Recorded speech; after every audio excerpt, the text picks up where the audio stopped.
Support comes from Mosby Building Arts, trusted for remodeling projects big and small. Ideas at callmosby.com. From St. Louis Public Radio. This is the Politically Speaking Hour on St. Louis on the Air. I'm Jason Rosenbaum. Let's talk about something that can make or break an election: enthusiasm. That emotion, enthusiasm, is admittingly difficult to measure. But it's a general rule of thumb in American politics that if a political party's voters are more energized during an election cycle, then they'll likely do better. Right now, Democrats are arguably winning the enthusiasm battle, even in a decidedly Republican state like Missouri. Don't take my word for it. Here's University City resident Mary Neal talking about how she's feeling about Democratic candidates a year before the 2026 midterm elections. They're awesome. I'm just so excited about 26. I think it's going to be a great election. There's perfectly logical reasons why Democrats like Neal would feel this way. President Donald Trump's approval ratings are low, and the president's party usually does poorly in midterm elections. And there's also hard data from the results of last week's elections in Virginia. That in 2025, Virginia chose pragmatism over partisanship. New Jersey. And people around the country have heard you. California. And tonight, after poking the bear, this bear roared. And New York City. My friends, we have toppled a political dynasty. Of course, Missouri is not California, New Jersey, or New York City. It's not even really comparable to Virginia, which possesses some swingy tendencies, but almost always votes for Democratic presidential candidates.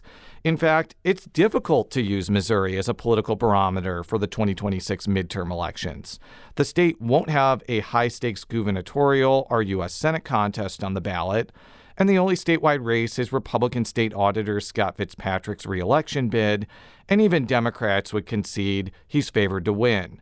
Still, that doesn't mean there's nothing on Missouri's ballot next year that could showcase whether Democrats or Republicans are riding high nationally in the midterm elections. You just have to know where to look. Some of the Missouri barometers are pretty obvious, like Congresswoman Ann Wagner's re-election bid in Missouri's 2nd Congressional District. The Baldwin Republican is trying to win another term in office against several Democratic candidates, including Wildwood resident and podcaster Fred Wellman.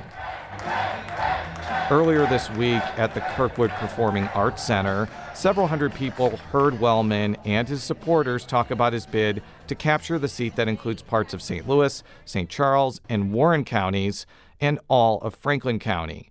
And even the most optimistic Democrat would concede that this is not an easy task. Wagner managed to prevail multiple times in the 2nd District, even as the St. Louis County portion got significantly more Democratic in the Trump era. And under a new congressional map passed earlier this year that is currently being litigated, the 2nd District gets even more Republican-leaning. But national Democrats have, at least for now, targeted the district, something that Wellman says makes sense given dissatisfaction with the economy and with the GOP-controlled Congress. He added that if Democrats in Missouri are going to be able to emulate Virginia Governor-elect Abigail Spanberger or New Jersey Governor-elect Mikey Sherrill, they'll have to work for it. It's the gut work of being in a campaign. It's getting out and meeting people, having conversations, introducing them to what we stand for, showing that we stand for something other than what they think we do. And so I think what you saw, especially in Virginia, was these candidates did a lot of work. I know folks there. I know Mikey. I know Abigail Spanberger. They went out constantly. They hustled. And there's a hustle factor that goes into this, and I think that's a big part of it. You run everywhere, and you hustle everywhere, and that makes a big difference. Even if Democrats don't flip this seat, keeping it close like they did in 2018 and 2020 could be a sign that the 2026 election is going well nationally. But Democrats will have to do more than just obtain moral victories as a benchmark of success in 2026. They'll have to defeat a Republican-backed measure that would make it harder for citizens to put initiatives on the ballot and one that would overturn much of a 2024 constitutional amendment that protects abortion rights. Both of these GOP-supported measures are expected to have vigorous and well-funded opposition campaigns. And State Representative Mark Boyko of Kirkwood says that if Missourians preserve the initiative petition process and constitutional protections for abortion rights, it probably means Republicans are not having a great night elsewhere. What we saw this last session was Republicans committed to overturning what not only was in the best interest of Missourians, but also the clearly stated preference of Missourians across a wide variety of issues. At the same time, there's another effort known as the Respect Mo Voters Initiative, which could be another midterm benchmark to watch. This effort would severely restrict the legislature's ability to undo measures voters have already approved. Organizers say they've already gathered nearly 100,000 signatures. And the proposal may be gaining some momentum after Republicans repealed voter-approved paid sick time and sought to dismantle the 2024 abortion rights measure.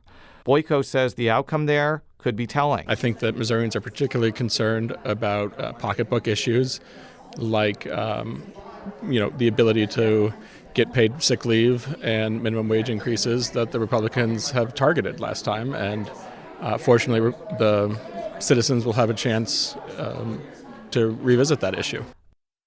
Aside from the 2nd Congressional District race, down-ballot contests could also provide signs of national Democratic strength or weakness.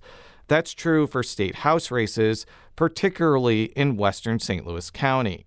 Even though voters in that part of the state easily backed the abortion rights initiative, they also reelected Republican state lawmakers in 2024 who openly opposed that plan. This was deeply frustrating for Democrats because it showed pretty conclusively that progressive ballot items did not have coattails. Some Democrats are banking on 2026 being different. Claire Heinrich, for instance, is running for Missouri's 110th district, which takes in portions of Wildwood and Clarkson Valley. Those are parts of St. Louis County that have voted for Republicans for literally generations. She contends the national enthusiasm for Democrats is trickling down to her bid to flip the seat. I could definitely see that changing over time, and I think some of it is ways in which people in those areas have been let down by their government, so policies that are not necessarily friendly to those areas. I'm thinking things like our school funding, things like our roads and our land projects getting taken out of state legislation. I think people are feeling forgotten and left behind. It's not just St. Louis County House races that could showcase an uptick in Democratic fortunes. Linda Thompson is running once again for a House seat in Franklin County.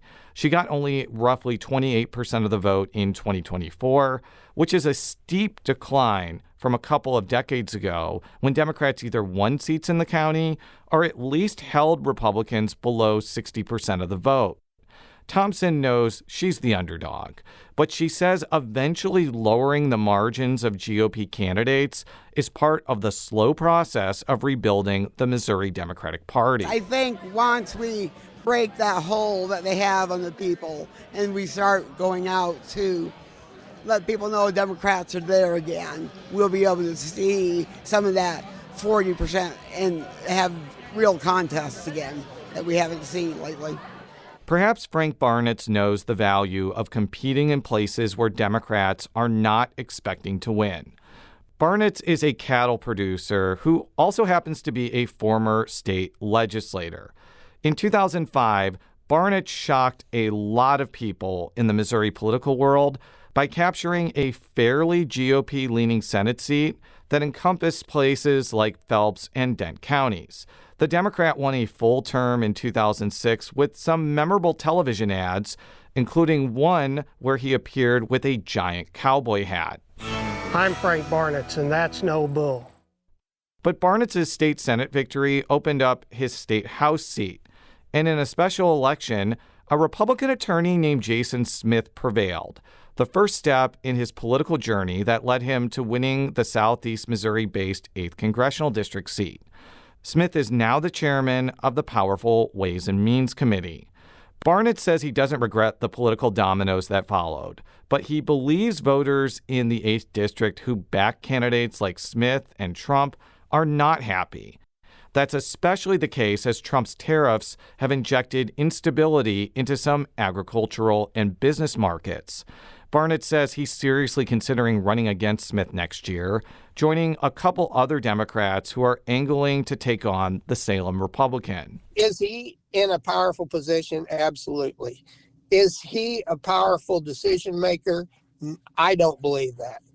He's been given a position for the purpose of answering to the upper part of the Republican control, the powers to be. Barnett is not naive to think that it would be easy to beat Smith, whose campaign did not return a request for comment.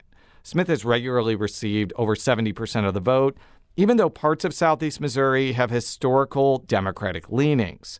But if Barnett is able to lower Smith's margin of victory, it could show that Missouri is following places like rural Virginia in voting much less enthusiastically for Republicans. They have to be of an independent mind. They have to look at the issue, look at the situation, and see what's best for them. And then see what has occurred under the leadership that they've been given or that they voted for in the past. Have you become better off today than you were yesterday under a different control? Well, I'd say in most cases, no, they haven't been. And we're trying to give them that new look to be able to say, okay, let's give this guy a try. A year is an eternity in politics, and it's probably not a wise idea to assume that just because Democrats did well in November 2025, that they'll romp to victory in November 2026.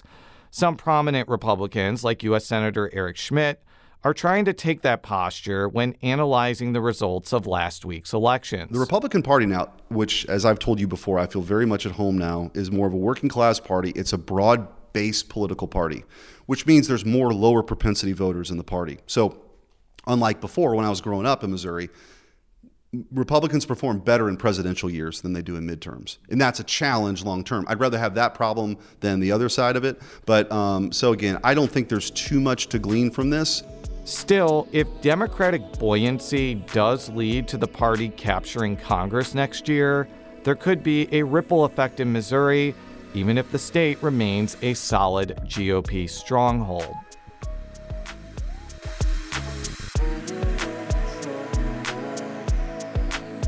This episode was produced and recorded by Jason Rosenbaum. Audio editing by our audio engineer, Aaron Dorr. Podcast design by Aaron. Our executive producer is Alex Hoyer. St. Louis on the Air is a production of St. Louis Public Radio. Understanding starts here.